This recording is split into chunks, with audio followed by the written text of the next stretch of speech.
بسم اللہ الرحمن الرحیم۔ السلام علیکم ورحمۃ اللہ وبرکاتہ۔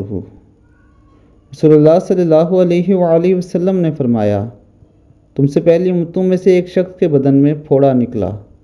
جب اس میں سخت تکلیف محسوس ہونے لگی تو اس نے اپنا ترکش سے تیر نکالا اور پھوڑے کو چیر دیا، جس سے خون بہنے لگا اور رک نہ سکا، یہاں تک کہ اس کے سبب وہ ہلاک ہو گیا۔ تمہارے رب اللہ عز و جل نے فرمایا، میں نے اس پر جنت حرام کر دی۔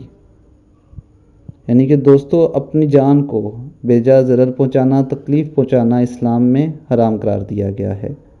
لیکن اگر آپ اللہ کے دین کے لیے، نبی اکرم صلی اللہ علیہ وآلہ وسلم کی حرمت اور عظمت کے لیے اپنی جان پر تکلیف لیں گے، آپ کوشش کریں گے تو اللہ تعالیٰ اس کے عوض آپ کو جنت عطا فرمائیں گے۔